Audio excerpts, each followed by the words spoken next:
Quick revision series के अंतर्गत आज विश्व इतिहास है जो फर्स्ट पेपर के अंतर्गत आता है, और फर्स्ट पेपर के अभी तक art and culture, Indian history, Indian society, world history और एक लास्ट क्लास बच गई है वो ज्योग्राफी की, जो कल है।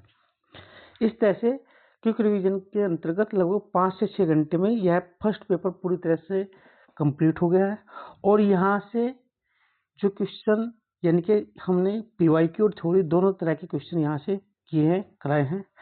वर्ल्ड हिस्ट्री फर्स्ट पेपर में सबसे कम यहाँ से प्रश्न आते हैं, अभी तक मुश्किल से 10 से 12 प्रश्न इसमें से आए हैं, लेकिन जिन टॉपिक से ज़्यादा प्रश्न आए हैं वे अति महत्वपूर्ण हो जाते हैं ताकि क्वेश्चन रिपीट होते हैं, और अगर वे आ जाए तो आपके गलत ना हो।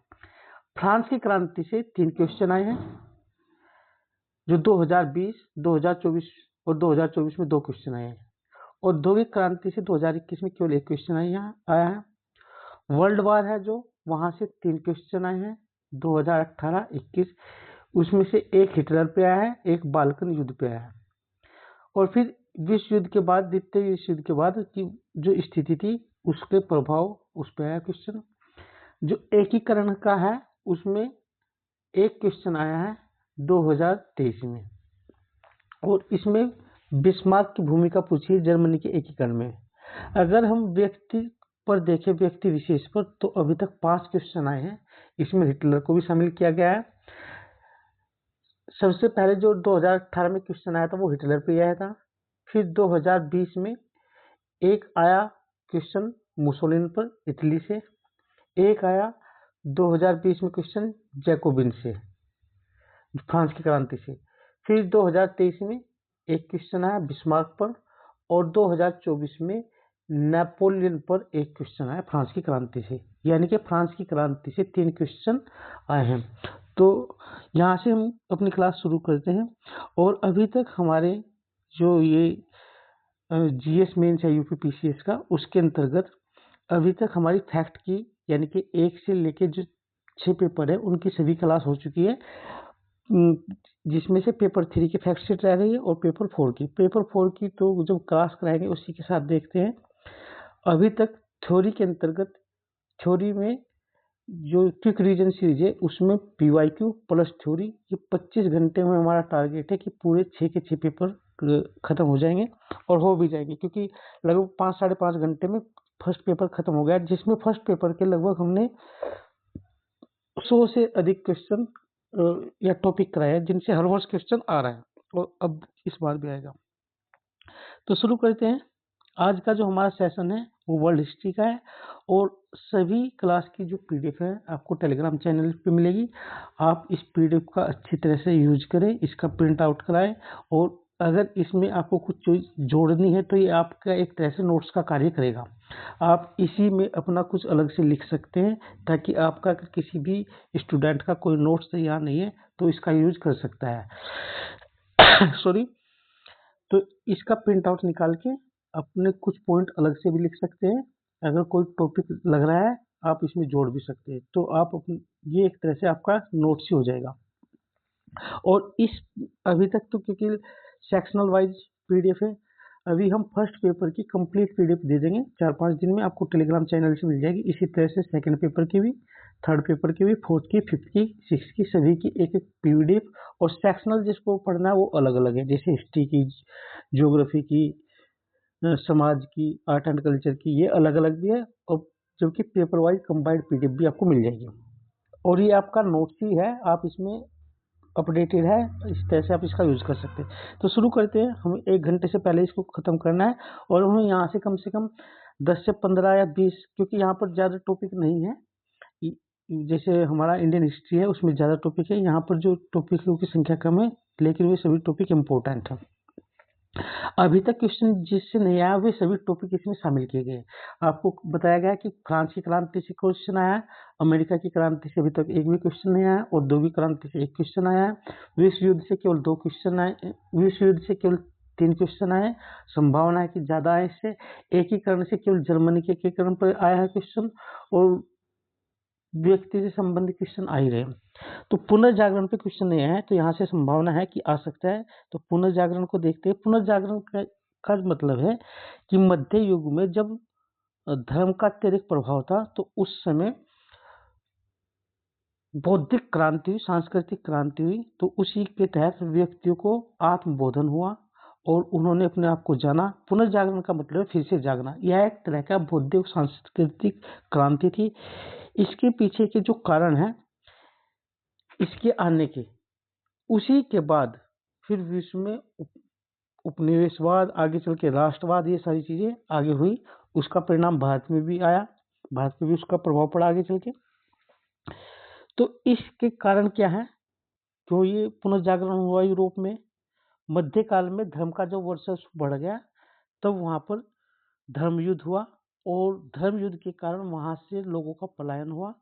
वो उनका संपर्क पूर्वी क्षेत्र और पश्चिमी क्षेत्र से हुआ। कस्तूनिया का पतन हो चुका था, तो वहाँ के जो विद्वान थे उनका पलायन रोम के यानी कि यूरोप के क्षेत्र की तरफ बढ़ा, रोम के साइड में बढ़ा। उन्होंने जो अपने विचार रखे वहाँ के लोग प्रभावित हुए, तो इससे भी यह पुनर्जागरण के लिए टॉनिक का काम किया। प्रेस का विकास हो चुका था। प्रेस के विकास ने और किसने किया था? गुटेनबर्ग ने। जो हमारा ज्ञान था उसको क्या किया गया? लिपिबद्ध किया गया। उसका प्रसार एक क्षेत्र से दूसरे क्षेत्र में हुआ। सामंतवाद का पतन हो चुका था और सामंतवाद के पतन से व्यापार और वाणिज्य का विकास हुआ, जिसके परिणाम स्वरूप शहरीकरण का भी विकास हुआ। तो इस तरह से ये पुनर्जागरण के क्या थे? कारण थे। अब पुनर्जागरण की विशेषता क्या थी? इसकी जो विशेषता थी, यह मानवतावादी था। इसका जो दृष्टिकोण था मानवतावादी था। इसमें मानव जीवन पर अत्यधिक बल दिया गया था। इसका जो स्वरूप था वह तर्कवाद पर आधारित था, आधुनिक था और धर्मनिरपेक्षता था। इसका स्वरूप था, क्योंकि मध्य युग में धर्म का बोलबाला था, इसलिए आगे चल के इन्होंने धर्मनिरपेक्षता इसका स्वरूप, ताकि धर्म के आडंबर से बचा जा सके, इसका स्वरूप इस तरह से था। तो इसकी विशेषता है। इसका प्रभाव क्या हुआ पुनर्जागरण का? इसका जो सबसे बड़ा प्रभाव हुआ, इससे मध्य वर्ग का उदय हुआ और मध्य वर्ग ने ही आगे चल के क्रांति की बागडोर संभाली, चाहे वो अमेरिका की क्रांति हो, फ्रांस की क्रांति हो, या ये कोई भी क्रांति हो, या जितने भी आगे चल के हुए साहसी कार्य जैसे खोज हुई, ये सारे मध्य वर्ग के देन है। चर्च का प्रभु, जो चर्च का बोलबाला था, यानी कि धर्म का प्रभाव कम हुआ, उसमें कमी आई और वैज्ञानिक दृष्टिकोण अपनाया गया। वैज्ञानिक दृष्टिकोण आने से आधुनिकरण हुआ, यानी कि मध्य जाल से मुक्ति धीरे धीरे लेने का प्रयास किया गया और आधुनिकरण से खोज और साहसीपन बढ़ा। इस खोज और साहसीपन का परिणाम स्वरूप क्या हुआ कि नए नए क्षेत्रों की खोज हुई और उन खोज के परिणाम स्वरूप भी आगे चलकर क्या हुआ, औपनिवेशीकरण की शुरुआत हुई। यानी कि जैसे भारत पे क्या हुआ, ब्रिटेन का उपनिवेश हुआ, तो इसी तरह से विश्व में औपनिवेशीकरण का भी विस्तार आगे चलकर हुआ। इंग्लैंड की क्रांति, इंग्लैंड की जो गौरवपूर्ण क्रांति थी 1688 में, यहाँ से क्वेश्चन अभी तक नहीं आया। इसको रक्तहीन क्रांति भी कहा जाता था। इसका कारण क्या है, तो ये देखते हैं। और इम्पोर्टेंट है, यहाँ से क्वेश्चन आना स्वाभाविक है, क्योंकि अभी तक फ्रांस की क्रांति से ही आया है ज़्यादातर क्वेश्चन, अमेरिका की क्रांति से नहीं आया गया। इसमें क्या था, राजा, जो इंग्लैंड की क्रांति थी उसमें राजा और संसद के बीच संघर्ष का अंत हुआ, जिससे राजा के जो दैवीय अधिकार थे उनको समाप्त हो गया और वहां पर इंग्लैंड में संवैधानिक राजतंत्र की नींव रखी गई। राजा का इस क्रांति के कारण क्या थे? राजा का दुर्व्यवहार, वो बार बार दुर्व्यवहार करता था। राजा निरंकुश हो चुका था। शस्त्र सेना का भय था और धार्मिक पक्षपात था कैथोलिक समर्थन के कारण। न्यायपालिका में राजा के समर्थकों की नियुक्ति होती थी, जिसके परिणाम स्वरूप आगे चलकर राजा और संसद में संघर्ष हुआ, संघर्ष का अंत हुआ और राजा का जो दैवीय अधिकार था उसको समाप्त करके संवैधानिक राजतंत्र की इंग्लैंड में नींव रखी गई। इसका परिणाम क्या हुआ, इंग्लैंड में बिल ऑफ राइट्स की स्थापना हुई, यानी कि साथ ही संसद की सर्वोच्चता की स्थापना हुई। अब राजा वहां पर, राजा का क्या कर दिया गया, राजा को संसद के से सर्वोच्च माना गया, यानी कि राजा का अब जो उसके अधिकार थे उनमें कटौती की गई। धार्मिक क्षेत्र में क्या हुआ, धार्मिक सहिष्णुता आई और प्रोटेस्टेंट एक धार्मिक आंदोलन था उसकी विजय हुई। इंग्लैंड में बैंक ऑफ इंग्लैंड की स्थापना हुई और आपको मालूम है आगे इस बैंक ऑफ इंग्लैंड की स्थापना के साथ साथ धीरे धीरे वहां पर समृद्धि आई इंग्लैंड में, और इंग्लैंड क्या बना, एक महाशक्ति के रूप में हुआ। और गौरवपूर्ण क्रांति के उपरांत ही आगे चलकर औद्योगिक क्रांति भी इंग्लैंड से ही शुरू हुई।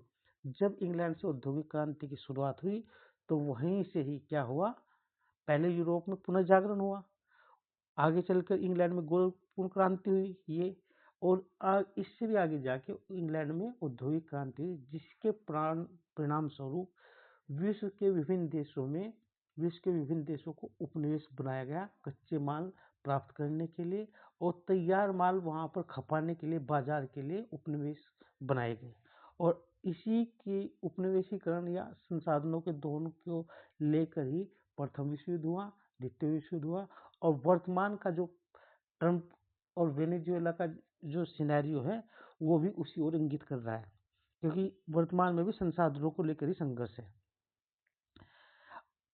पुनर्जागरण जब हुआ या प्रबोधन है ना, उसकी जो पहला जो क्रियान्वयन किया गया वो अमेरिका में किया गया, क्योंकि अमेरिका भी उपनिवेश था किसका, ब्रिटेन की तरह ही, जिस तरह से भारत किसका उपनिवेश था, ब्रिटेन का, तो ब्रिटेन के का ही उपनिवेश अमेरिका था। तो यहाँ पर क्या हुआ, अमेरिका की क्रांति 1776 में हुई, यहाँ पर स्वतंत्रता की घोषणा की गई। क्यों हुई यहाँ पर क्रांति, इसी क्रांति के कारण क्या है, एक तो जो अमेरिकी लोग थे और ब्रिटिश जो लोग थे उनके हित एक दूसरे से टकरा रहे थे, अलग अलग थे। साथ ही साथ सप्तवर्षीय युद्ध था फ्रांस और ब्रिटेन के बीच, उसका प्रभाव भी अमेरिका पे पड़ा। वहां पर युद्ध का खर्च की भरपाई के लिए अमेरिकी लोगों पर वो डाल दिया गया, जिस तरह से भारत पर युद्ध के खर्च डाल दिए जाते थे, तो वहाँ के लोगों का जीना क्या हो गया, मुश्किल हो गया। वहीं पर अस्टाम्प शुल्क, नेविगेशन अधिनियम, ये इस तरह के अधिनियम थे। इसमें कहा गया कि आप केवल जो ब्रिटेन के जहाज थे उन्हीं के द्वारा ही आप कहीं पर माल भेज सकते, मंगा सकते थे। अमेरिका के लोगों को ये बात कही गई। आगे चल के जॉन लॉक और मॉन्टेस्क्यू जैसे विचार यहाँ पर प्रसारित हुए। उन्होंने स्वतंत्रता की बात कही, उन्होंने नागरिक अधिकारों की बात कही, और तात्कालिक जो कारण था अमेरिका की क्रांति का वह था बोस्टन घटना 1773 की चयन नीति।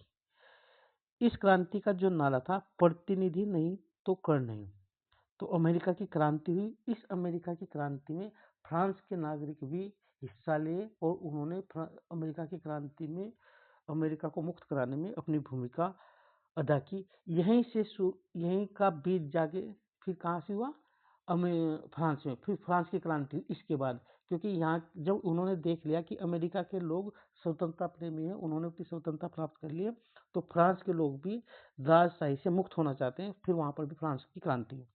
तो इस क्रांति का महत्व क्या है, इससे प्रथम इस क्रांति से, अमेरिका की क्रांति से विश्व का प्रथम लिखित संविधान लिखा गया, धर्मनिरपेक्ष राज्य की स्थापना की गई और प्रजातांत्रिक गणतंत्र की स्थापना की गई।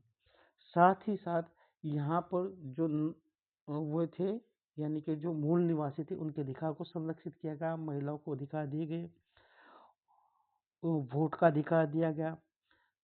फिर इस क्रांति से इंग्लैंड पे क्या प्रभाव पड़ा, इंग्लैंड में जॉर्ज तृतीय का शासन का अंत कर दिया गया।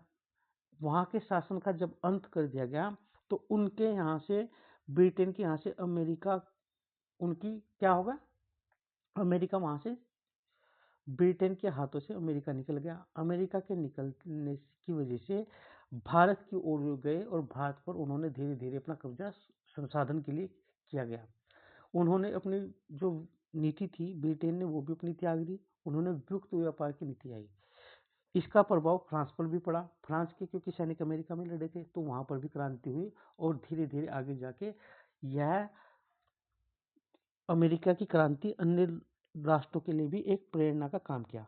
अब फ्रांस की क्रांति आती है। फ्रांस की क्रांति से 3 क्वेश्चन आए हैं, मोस्ट इंपोर्टेंट है। अभी तक अमेरिका की क्रांति से एक भी क्वेश्चन नहीं आया, तो ध्यान रखने की बात है। फ्रांस की जो क्रांति हुई 1789 में हुई और यहाँ पर फिर स्वतंत्रता, समानता और बंधुत्वता का नारा दिया गया। ये इसकी क्रांति के मुख्य वे थे। फ्रांस का जो समाज था, फ्रांस की क्रांति के क्या कारण है, तो फ्रांस की क्रांति के कारण देखते हैं, फिर इसका प्रभाव देखते हैं। फ्रांस की जो समाज था वो 3 वर्गों में विभाजित था। 2 वर्ग थे विशेषाधिकार प्राप्त वर्ग, जिसमें से स्टेट 1 कुलीन होता था, स्टेट 1 पादरी होता था, स्टेट 2 कुलीन वर्ग होता था, और एक वर्ग होता था विशेषाधिकार विहीन वर्ग, जिसमें किसान और श्रमिक वर्ग थे।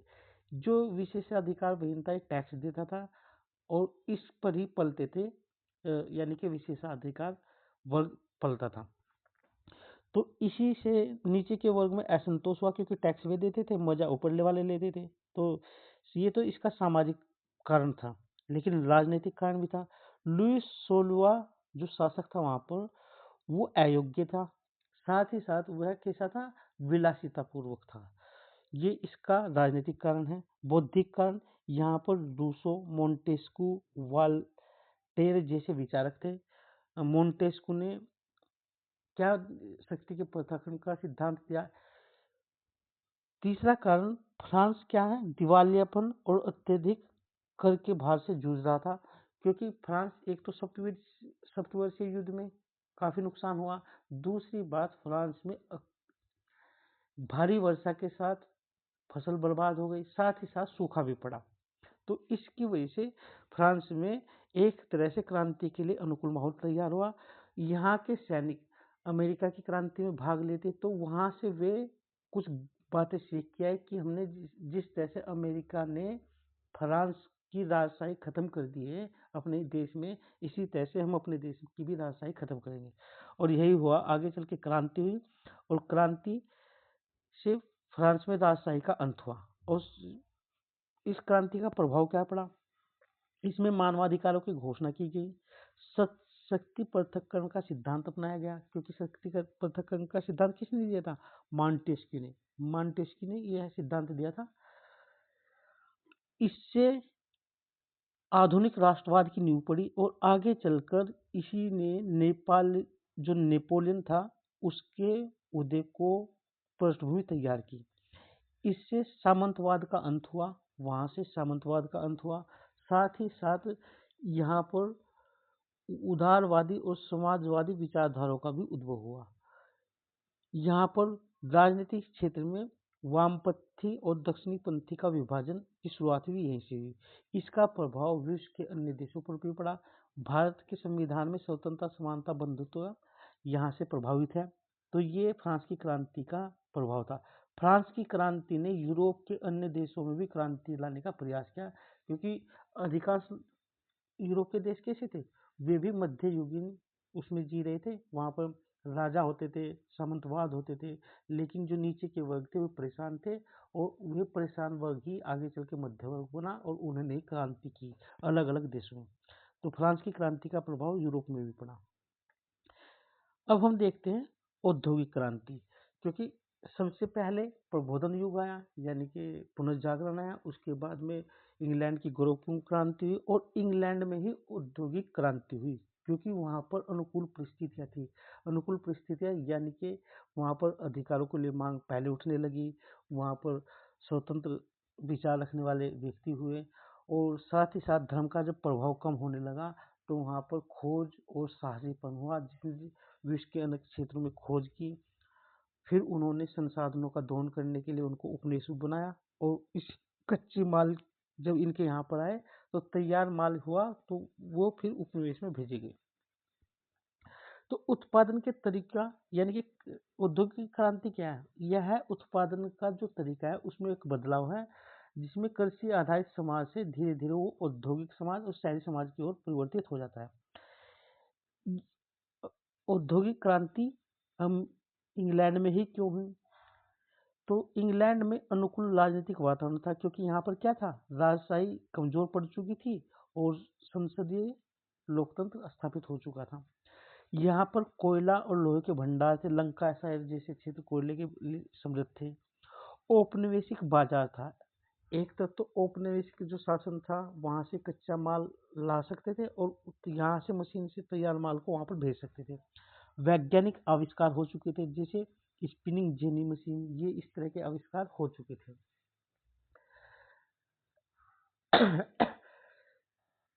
इसका प्रभाव क्या पड़ा औद्योगिक क्रांति का? इसके सकारात्मक प्रभाव भी पड़े और नकारात्मक। इससे उत्पादन में अत्यधिक वृद्धि हुई क्योंकि मशीन से जब उत्पाद बनता है हाथ से बनने वाले उत्पाद की अपेक्षा ज़्यादा मात्रा में बनता है। जब वो ज़्यादा मात्रा में बनेगा तो यानी कि सप्लाई ज़्यादा हो गई, मांग कम, तो उपनिवेशीकरण बढ़ेगा। इससे शहरीकरण हुआ क्योंकि कृषि क्षेत्र, पहले कृषि का विकास हुआ धीरे धीरे, फिर सामंतवाद का जब विनाश हो गया तो उद्योग बने, श्रमिक गांव से शहरों की ओर पलायन हुए तो शहरीकरण हुआ। इससे नए समाज का उदय हुआ, एक वर्ग पूंजीपति वर्ग और दूसरा श्रमिक वर्ग। आगे चल के यहीं से ही ये जो पूंजीपति वर्ग की जो पूंजीवादी विचारधारा अमेरिका ने अपनाई और श्रमिक की साम्यवादी विचारधारा जो समाजवादी विचारधारा यूएसएसआर ने आगे चल के काफी बाद में। इसका नकारात्मक प्रभाव क्या पड़ा? इससे कुटीर और उद्योगों का पतन हुआ। बाल श्रम यानी कि जो फैक्ट्रियों में बाल श्रम अधिक आया, महिलाएं अधिक आई, उनका शोषण हुआ, उनके अधिकारों का क्या हुआ? अधिकारों का हनन हुआ। गंदी बस्तियों का विकास हुआ क्योंकि गांव से शहरों में व्यक्ति पहुंचे तो वहां पर अच्छी दशा नहीं थी। और इसी से उपनिवेशवाद का प्रसार हुआ। किससे? औद्योगिक क्रांति से, क्योंकि कच्चा माल चाहिए ज़्यादा से ज़्यादा फैक्ट्रियों को। इंग्लैंड का आप देखते होंगे, इंग्लैंड का नक्शा छोटा सा है, उसके पास इतने संसाधन भी नहीं, मगर फैक्ट्री उसके पास बहुत ज़्यादा थी। तो ये औद्योगिक क्रांति थी और औद्योगिक क्रांति से हमारा एक क्वेश्चन आया है 2021 में, इम्पोर्टेंट है। आगे चलते हैं।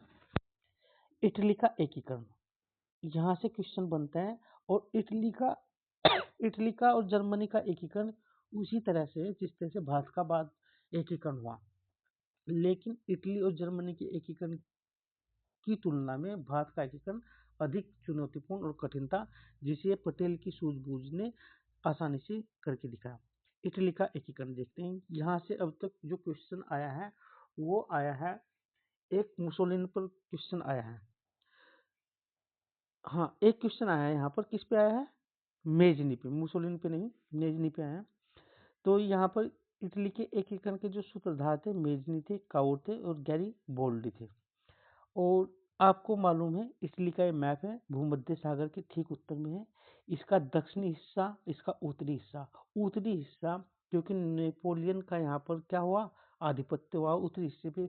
तो नेपोलियन ने कुछ सुधार कार्य करने की वजह से उत्तरी हिस्से में स्वतंत्रता या यहाँ पर भी मांग बढ़ने लगी, जबकि दक्षिणी हिस्सा जिसके प्रभाव में था। साथ ही साथ इटली के जो क्षेत्र थे वे अलग अलग थे, विविध थे और उनमें बहुत ज़्यादा असमानताएं थी। तो इसी के बारे में देखते हैं आगे। तो इटली के एकीकरण में बाधा क्या थी? इटली का जो एकीकरण है उसमें बाधा क्या थी? यहाँ पर जो बाधा थी वे देखेंगे। इटली के एकीकरण के लिए सहायक तत्व क्या थे और किस किस का यहाँ पर योगदान हुआ उसको देखेंगे। क्योंकि इटली बहुत सारे क्षेत्रों में विखंडित था, विदेशी हस्तक्षेप कर रहे थे। फ्रांस ने हस्तक्षेप किया, ऑस्ट्रेलिया ने किया। यहाँ पर सांस्कृतिक एकता का पहले से इनको अनुभव था क्योंकि यहाँ पर क्या था? रोम साम्राज्य। तो सांस्कृतिक एकता का इनमें पहले से अनुभव था। साथ ही साथ नेपोलियन के सुधारों के दौरान यहाँ पर कुछ सुधार जो कार्य किए इनमें राष्ट्रवाद की भावना का जागरण हुआ। इटली के एकीकरण में जो बाधक तत्व थे जैसे ऑस्ट्रिया का प्रभुत्व, क्योंकि ऑस्ट्रिया बार बार इटली में दखलंदाजी करता था। ये इटली है, इटली के ठीक उत्तर में ऑस्ट्रेलिया और जर्मनी है। और इटली के की सीमा फ्रांस से भी हल्की सी लगती है। जर्मनी से ज़्यादा, उस समय जर्मनी से ज़्यादा लगती थी ऑस्ट्रेलिया से। यहाँ पर पोप का शासन था, यह भी एक बाधक थी। और क्षेत्रीय विविधता थी। इटली के छोटे छोटे विभाजित क्षेत्र थे और उनमें बहुत ज़्यादा असमानताएं थी। तो ये तो इटली के एकीकरण में मुख्य रूप से बाधक थे। बौद्धिक आधार, अब देखते हैं इटली के एकीकरण में सहायक कौन कौन थे। फ्रांस की क्रांति, क्योंकि फ्रांस में क्रांति हो चुकी थी। अमेरिका की क्रांति फ्रांस में पहुंची, फ्रांस की क्रांति कहाँ पर पहुंची, इटली की साइड में। तो फ्रांस की क्रांति से ये प्रेरित थे। नेपोलियन ने, क्योंकि फ्रांस की क्रांति का एक उत्पाद नेपोलियन था, नेपोलियन ने उत्तरी इटली पर कब्जा कर लिया था। तो जब उसने फ्रांस में सुधार लागू किए तो उत्तरी इटली में भी कुछ सुधार लागू किए, जिसका से प्रेरित होकर इटली वालों को ये लगा बाद में, क्योंकि नेपोलियन चला गया, तो इन्होंने भी यहाँ पर नेपोलियन के सुधारकारियों ने भी इसमें एकीकरण में महत्वपूर्ण भूमिका निभाई। एक संगठन था यहाँ का कार्बोनेरी संगठन ने भी इटली के एकीकरण में महत्वपूर्ण भूमिका निभाई। साथ ही साथ इटली के एकीकरण के लिए बौद्धिक आधार मेजनी जैसे विद्वान थे, उन्होंने भी तैयार किया। इनका जो संगठन था क्या था, यंग इंडिया। तो मेजनी का यंग इंडिया, इसने राष्ट्रवाद का विकास और तेजी से किया। काबुल की नीति, इसने कूटनीति और पिडमाउंट का नेतृत्व किया। किसने, काबुल ने। गैरिबोल्डी ने भी इटली के एकीकरण में महत्वपूर्ण भूमिका निभाई और इसका जो संगठन था, इसने लाल कुर्ती सेना की स्थापना की। इन सभी के परिणाम स्वरूप इटली का सफलतापूर्वक एकीकरण हुआ और वर्तमान इटली बना। अब हम जर्मनी का एकीकरण देखते हैं, क्योंकि जर्मनी भी क्या था, विभिन्न क्षेत्रों में विभाजित था। जिस तरह से इटली छोटे छोटे उत्तर दक्षिण पूर्व पश्चिम, इस तरह से जर्मनी के एकीकरण की क्या बातें हैं उसको भी देखते हैं। जर्मनी की पृष्ठभूमि और बिस्मार्क की नीति। बिस्मार्क पे क्वेश्चन आ चुका है यूपीपीसीएस में। जर्मनी में 300 से अधिक राज्य थे और ये राज्य क्या थे, विकास की दृष्टि से पिछड़ेपन का भी शिकार थे, यानी कि इनमें भी असमानता थी। यानी कि जर्मनी 300 से अधिक राज्यों में विखंडित था। जोले जोले वे राइन, यानी कि राइन द्वारा इसका आर्थिक एकीकरण किया गया इन सभी का, 300 राज्यों का। बिस्मार्क की नीति जो थी वह रक्त और लौह की नीति थी। जिस तरह से पटेल जी की हमारे यहाँ पर नीति थी रक्त और लौह की, यानी कि उन्होंने छड़ का भी सहारा लिया, प्यार से भी भारत का एकीकरण संभव बनाया। यहाँ का जो आधार तैयार किया, बौद्धिक आधार, वह फित्चे और हीगेल जैसे विचारकों ने यहाँ का बौद्धिक आधार का तैयार किया, ताकि जर्मनी का क्या हो सके, एकीकरण हो सके। जर्मनी के एकीकरण में बाधक कौन कौन थे, जर्मनी के एकीकरण में जो बाधक तत्व थे, एक तो 300 से अधिक राज्य थे, यही एक बाधक थे।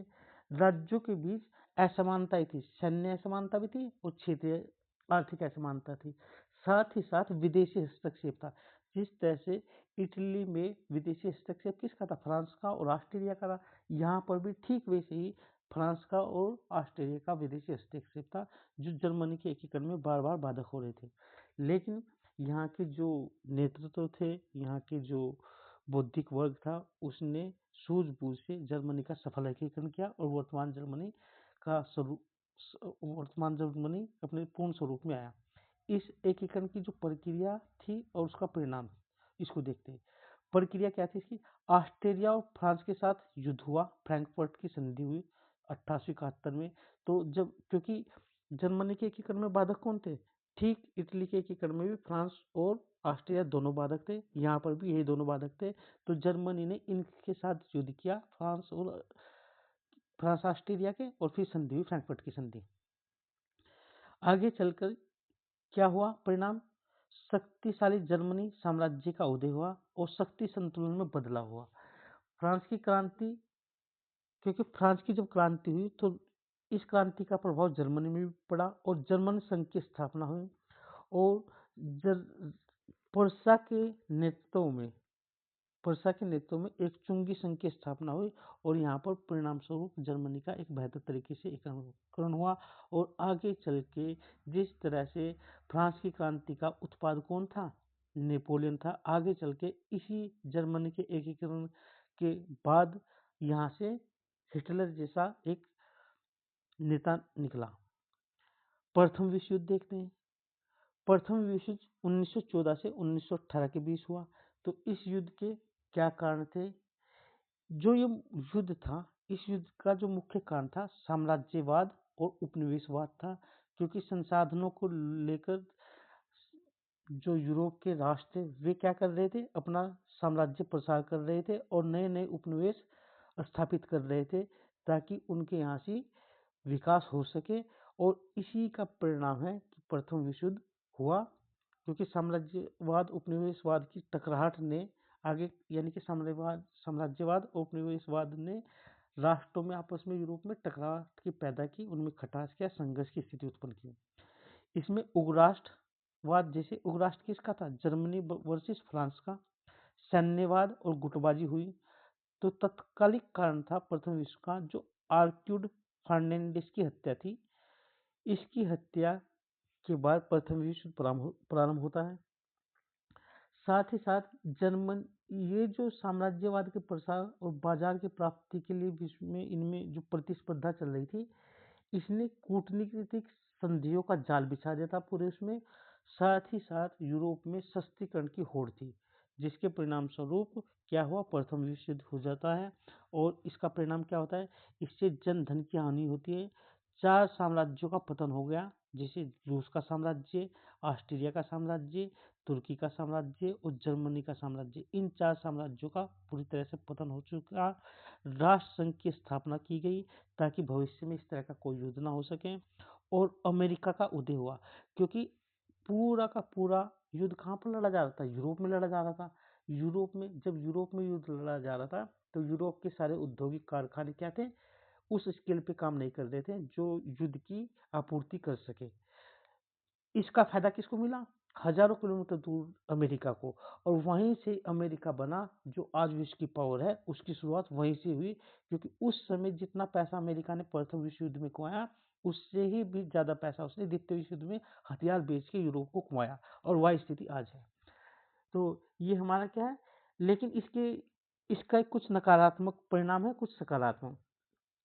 नकारात्मक परिणाम में तो वही है कि क्या साम्राज्यवाद का प्रसार हुआ, जनधन की हानि हुई, आगे चल के दूसरे विश्व युद्ध की पृष्ठभूमि तैयार हुई। क्योंकि जो यहाँ पर संधि हुई, जिस संधि के कारण यह युद्ध समाप्त हुआ, वो उसका बार बार हिटलर ने उल्लंघन किया और हिटलर ने उसको भेदभावपूर्ण संधि माना।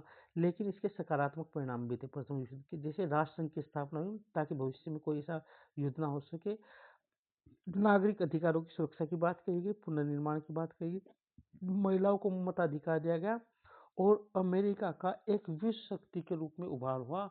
और 1900 प्रथम विश्व युद्ध से लेके अब तक लगभग वही एक क्या बना है, पूरे विश्व की महाशक्ति बनी है। तो आगे चल के रूस की क्रांति हुई, क्योंकि रूस का साम्राज्य का पतन हो चुका था। प्रथम विश्व युद्ध में कई साम्राज्यों का पतन हुआ, तो रूस के साम्राज्य का भी पतन हो चुका था, जो रूस में राजशाही थी। इसको बोल्शेविक क्रांति भी कहा जाता है। इसके कारण क्या थे, क्योंकि वहाँ का जो शासक था जार, वो बहुत ही निरंकुश था, अपनी प्रजा का ज्यादा ध्यान नहीं रखता। ये सारी कॉमन बातें होती कि निरंकुश था, प्रजा का ध्यान नहीं रखता था, ऐसो आराम से रहता था, है ना। जब शासक निरंकुश होगा तो समाज में असमानताएं आएंगी। और प्रथम विश्व युद्ध की पराजय ने भी रूस में क्रांति की क्या की, बीज बोए, क्योंकि राजपुतानिया का प्रभाव था। दूसरी एक चीज और है रूस की क्रांति के लिए, प्रथम विश्व युद्ध में रूस जापान से हार गया था, ये भी एक उस पर कलंक की तरह था। तो क्रांति होती है, सफल क्रांति होती है, इसका क्या हुआ, इस क्रांति का जारशाही का अंत होता है। परिणाम इसमें विश्व का प्रथम समाजवादी राज्य की स्थापना होती है। आगे चल के विचारधाराओं का विभाजन होता है, पूंजीवाद और साम्यवाद, और वो वर्तमान तक जारी है। इसी के परिणाम स्वरूप द्वितीय विश्व युद्ध के बाद फिर पूंजीवाद और साम्यवाद टकराता है, जो शीतकाल कहलाता है। यहाँ के प्रमुख नेता थे, कौन थे, व्लादिमीर लेनिन, पुतिन नहीं, लेनिन। आगे चल के इटली में फांसीवाद का विस्तार होता है, क्योंकि प्रथम विश्व युद्ध में हुआ, उसके बाद फिर जर्मनी, ये क्या नाम है इसका, रूस की क्रांति, फिर आके इटली में और जर्मनी में फांसीवाद की शुरुआत हुई। और यही फांसीवाद की शुरुआत जैसे जर्मनी में नाजीवाद, इटली में फांसीवाद, यही आगे चल के क्या करेंगे, द्वितीय विश्व युद्ध के बीज का रोपण यही करेंगे। इसके उदय के क्या कारण थे इटली में फांसीवाद के, जो पेरिस शांति सम्मेलन थी उससे निराशा थी इसको, इटली को भी और उधर किसको, जर्मनी को भी। ये एक मुख्य कारण था। आर्थिक दुर्दशा थी क्योंकि प्रथम विश्व युद्ध ने कमर तोड़ दी थी यूरोप के सभी देशों की। साम्यवाद का डर था क्योंकि अब रूस में क्या होती, रूस में क्रांति हो चुकी थी, साम्यवादी क्रांति, और इनको डर था कि रूस आगे बढ़ रहा है। तभी मुसोलिनी जैसे व्यक्तित्व का उदय होता है और मुसोलिनी पर एक बार क्वेश्चन आ चुका है। इसकी विशेषता क्या होती है फांसीवाद की? फांसीवाद की जो विशेषता होती है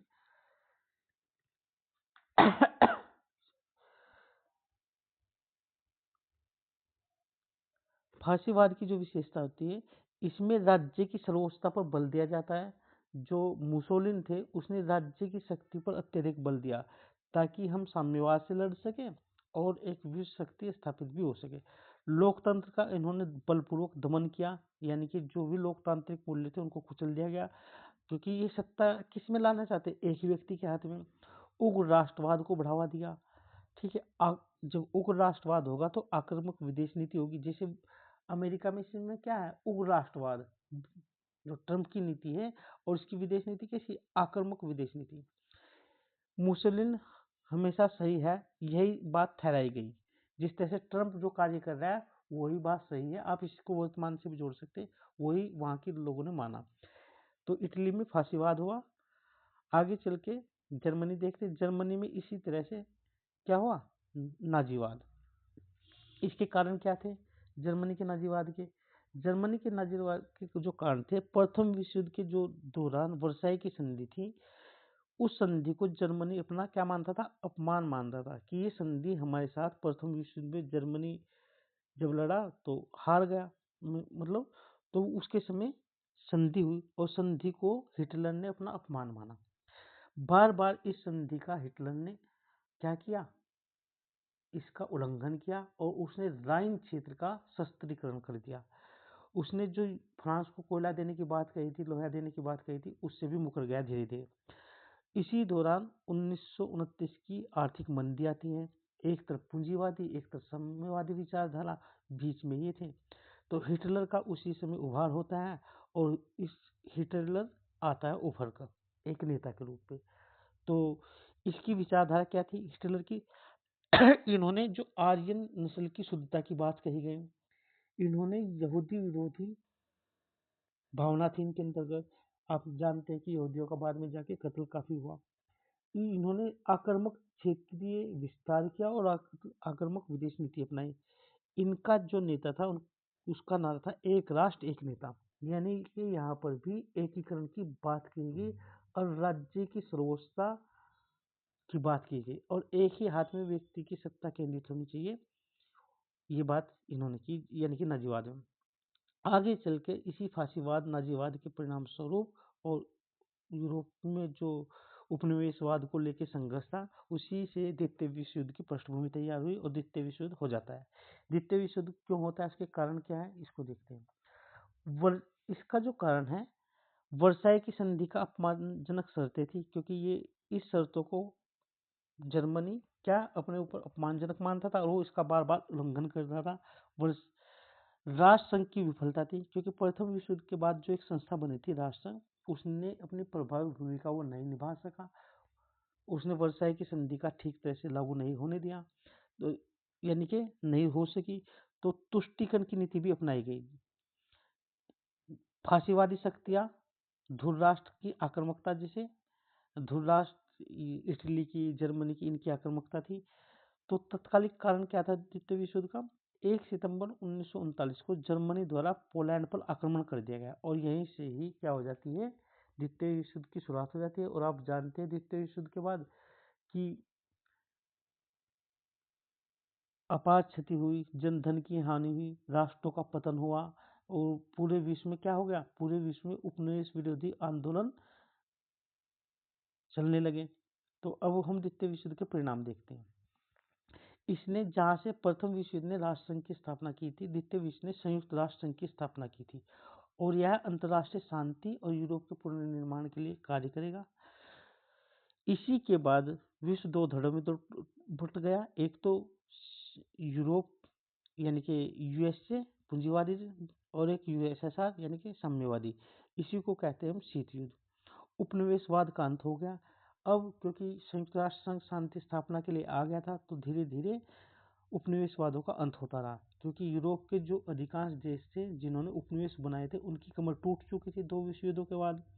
तो अब उनको अपनी शासन संचालन करना उपनिवेशों में कठिन होने लगा। तो धीरे धीरे अफ्रीका देश, एशियाई देश स्वतंत्र होते गए, जैसे भारत भी उसमें स्वतंत्र हुआ 1947 में। इसी के साथ परमाणु युग की स्थापना हुई, जिसने वैज्ञानिक और तकनीकी विकास हुआ और मानवाधिकार का सार्वभौमिक घोषणा पत्र लाया गया।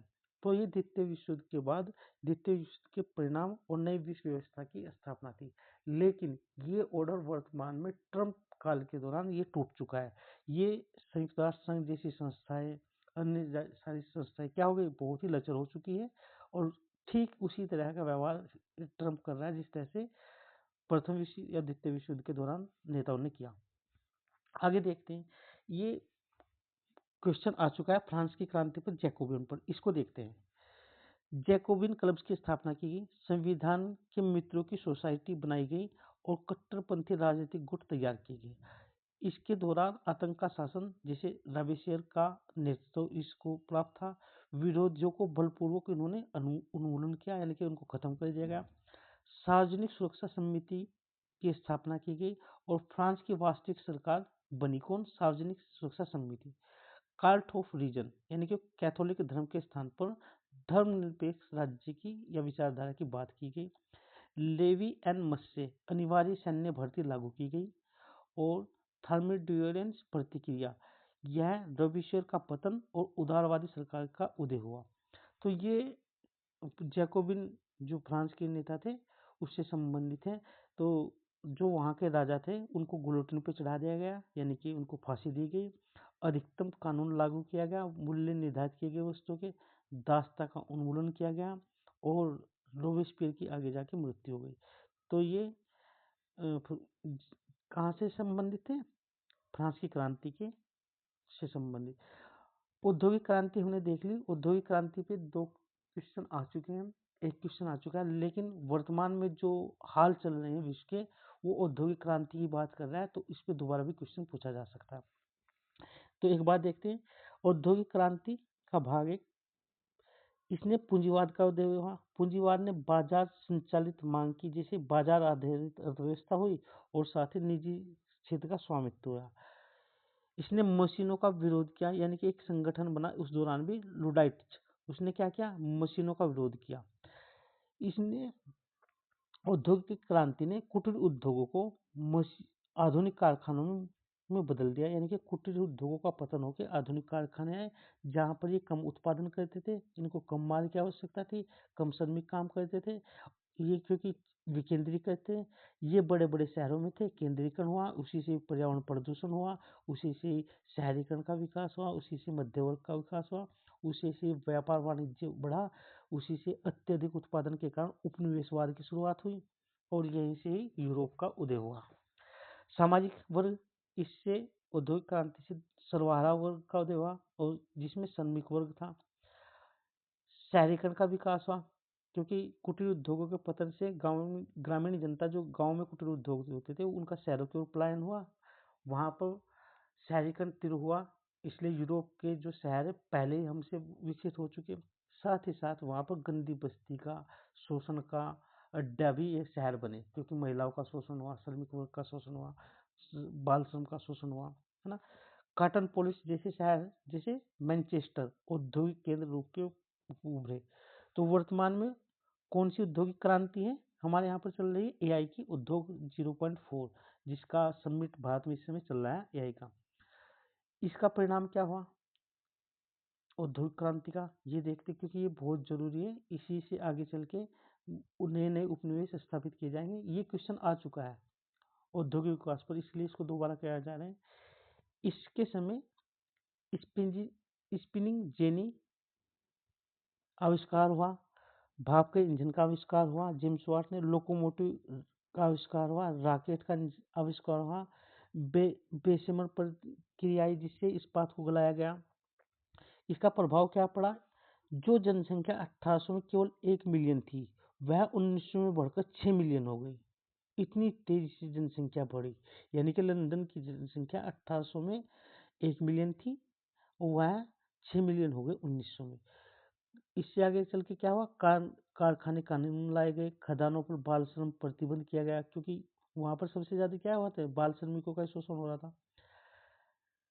अब फिर जर्मनी के जो वास्तुकार थे बिस्मार्क, उन पे क्वेश्चन आया मेंस पे, उसको भी देखते हैं बहुत तेजी से। इनकी नीति क्या है, जिस तरह से भारत का एकीकरण किसने किया, पटेल जी ने। जर्मनी के एकीकरण के वास्तुकार कौन थे, बिस्मार्क। इनकी जो नीति थी वही थी लोहे, रक्त और लोहे की नीति, यानी कि सैन्य शक्ति का प्रयोग किया इन्होंने एकीकरण में। रियल पॉलिटिक्स, यानी कि व्यवहारिकता और शक्ति आधारित राजनीति पर बल दिया। जोले वेरिन सीमा शुल्क संघ की स्थापना की, और एक फ्रांस को युद्ध के लिए उकसाने वाला टेलीग्राम, एक एम्स डिस्पैच, ये इनकी नीतियाँ थी। एकीकरण के लिए इन्होंने 3 युद्ध लड़े। एक तो डेनिश युद्ध लड़ा, यानी कि जिसमें पर्शिया और ऑस्ट्रिया बनाम डेनमार्क है, ये युद्ध लड़ा। फिर दूसरा युद्ध ऑस्ट्रो पर्शिया युद्ध लड़ा। एक युद्ध इन्होंने फ्रैंको पर्शिया युद्ध लड़ा, और अंत में जाके जर्मनी का सफल एकीकरण किया, किसने, बिस्मार्क के नेतृत्व में। आगे चल के हम मुसोलिनी को देखते हैं इटली में, क्योंकि यहाँ पर इनकी कैसी विचारधारा थी, फांसीवादी थी, और यह क्वेश्चन भी आ चुका है मेंस में। फांसीवादी यानी कि सत्तावादी, अति राष्ट्रवादी पर बल देते, शक्ति को एक हाथ में केंद्रित करने पर बल देते, ये लोकतंत्र को कुचलने की बात करते हैं, साथ ही साथ साम्यवाद को भी कुचलने की बात करते हैं। इनके जो प्रमुख हुए थे नारे थे, मारे नोस्ट्रम, यानी कि हमारा समुद्र, यानी कि जो भूमध्य सागर है उस पर पूर्ण नियंत्रण स्थापना करना इनका मुख्य उद्देश्य था। नया रोमन साम्राज्य, यानी कि मुसोलिनी का जो सपना था नया रोमन साम्राज्य, क्योंकि इटली में ही पुराने रोमन साम्राज्य की जड़ें थी, तो ये अपने अतीत को, जिस तरह से ये अतीत को क्या देखना चाहते थे, उसका संयुग चाहते थे, तो मुसोलिनी का सपना था ये। तो इसका उत्थान कैसे हुआ, पतन कैसे हुआ, उसको देखते हैं। सफलता, इन्होंने इथोपिया पर आक्रमण किया, लोकार्नो की संधि हुई। पतन कैसे हुआ, ग्रीस पर जैसे इन्होंने आक्रमण किया और वहां पर इनको स्टील समझौता करना पड़ा, और अंत में 1945 में इनको फांसी हो गई। तो ये मुख्यतः इटली के मुसोलिनी नेता थे।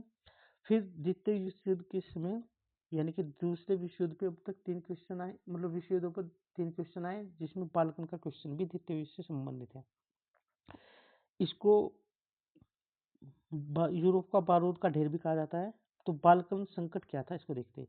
यूरोप की शक्ति केग, यानी कि बाल्कन क्षेत्र पर विस्फोटक स्थिति थी। ये जो बाल्कन है इटली है, इटली के ऊपर ये बाल्कन है, इधर ये काला ब्लैक सी है, जहाँ पर आजकल यूक्रेन रूस में संकट चल रहा है, इधर ये तुर्की वाला क्षेत्र है। ओटोमन साम्राज्य का पतन हो चुका था, तो यूरोप का बीमार आदमी भी कहा जाता है इसको, जिसको ओटोमन।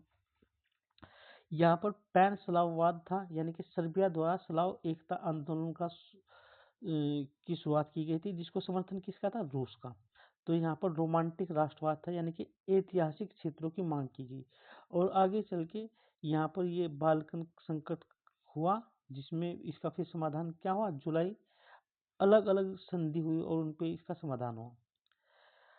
हम हिटलर को देखते हैं। द्वितीय युद्ध में हिटलर पर अलग से क्वेश्चन आया है, यानी कि मुख्यतः हिटलर पर क्वेश्चन आया और द्वितीय युद्ध के बाद की परिस्थिति पर। तो ये देख लिया वैसे हमने, फिर भी एक बार देखते हैं हिटलर ने क्या किया।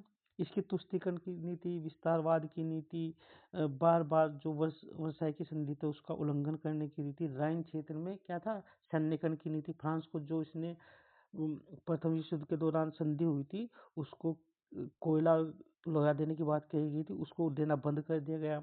और जो संस्था बनी थी प्रथम विश्व युद्ध के दौरान उसका उल्लंघन किया, उसकी बातों को नहीं माना।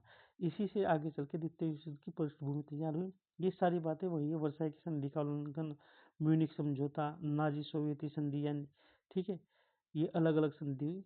तो इसी से फिर द्वितीय विश्व युद्ध के बाद अनेक सैन्य मतलब अनेक संगठन स्थापित किए गए, जिससे विश्व में शांति स्थापित की जा सके। जैसे संयुक्त राष्ट्र संघ 1945 में शांति और सुरक्षा के लिए, नाटो ये एक सामूहिक संगठन था 1949 में। इसी के वारसा पैक्ट हुआ था, इसी के बदले कहाँ से, यूएसएसआर में, लेकिन वो विघटित हो गया, ये अभी तक भी बना हुआ है। यूरोपीय संघ 1993 में आर्थिक एकीकरण की बात की गई थी। एनपीटी 1968 में, सीटीबीटी 1996 में, ताकि परमाणु अप्रसार किया जा सके, क्योंकि शीत युद्ध जब चल रहा था उसी समय परमाणु हथियारों की होड़ हुई दोनों देशों में। क्या पूरे विश्व में चल रही थी, तो उन्हीं को रोकने के लिए एनपीटी सीटीबीटी जैसी संध्या लाई गई। और क्योंकि प्रथम विश्व युद्ध और द्वितीय विश्व युद्ध के मूल कारणों में क्या था, आर्थिक कारण थे, उपनिवेशवाद, संसाधनों के लिए दोहन, तो उसी को ध्यान में रखकर एक संस्था बनाई गई, डब्ल्यूटीओ, जो विश्व व्यापार का क्या करेगी, बेहतर तरीके से देखेगी और उसको पक्षपात से दूर रखेगी। लेकिन वर्तमान में ट्रम्प जो नीति है टैरिफ वगैरह की, इस ये सारी संस्थाएं वजह क्या हो गई, ये अपना महत्व खो चुकी है। तो ये एक इम्पोर्टेंट बात थी।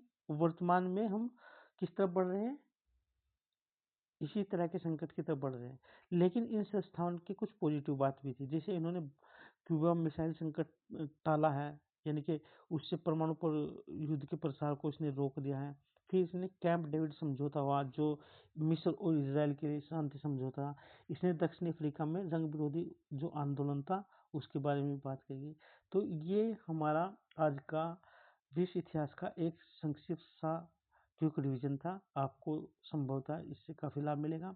आप इसकी जो पीडीएफ है टेलीग्राम चैनल से जाके डाउनलोड कर सकते हैं और इस पीडीएफ को प्रिंट निकाल के एज ए शॉर्ट नोट्स अपने यूज कर सकते हैं। अगर किसी के पास नोट्स नहीं है तो उस पर अपनी जो चीज़ इसमें ऐड करना चाहता है कर सकता है। और इसकी कंप्लीट पीडीएफ आपको पेपर 1 की, यानी कि कल ज्योग्राफी की क्लास है, उसके बाद आपकी इसकी पेपर 1 की पीडीएफ मिल जाएगी। ठीक पेपर 2 की भी इसी तरह से मिलेगी, पहले सेगमेंट वाइज मिलेगी फिर कंपाइल। तो ये आप पीडीएफ टेलीग्राम चैनल से जाके डाउनलोड करके पढ़ सकते हैं और उम्मीद है कि अब ये प्रयास आपको जो भी कमी है या अच्छा है ये ठीक रहा होगा। और हमने अभी तक 1 से लेकर 6 पेपरों का जितना भी महत्वपूर्ण आंकड़े हैं, यानी कि डाटा है, फैक्ट है, उदाहरण है, वो दे चुके हैं। उसकी सारी पीडीएफ टेलीग्राम चैनल पे है। केवल पेपर 3 की रह रही है और 4 की। तो पेपर इसके बाद, यानी कि ये जो पेपर फर्स्ट है, इसके बाद हम पेपर 4 सीधे लेंगे। उसके बाद सेकंड और थर्ड और फिर फिफ्थ और सिक्स, 25 घंटे में हो जाएगा। और अभी ये थ्योरी की क्लास चल रही है। थ्योरी में पीवाईक्यू प्लस जो क्वेश्चन नहीं आए आने की संभावना, यानी कि जो टॉपिक नहीं आए आने की संभावना, उन सभी की। तो आज की क्लास यहीं पर समाप्त करते हैं। और आप पीडीएफ टेलीग्राम चैनल से जाके डाउन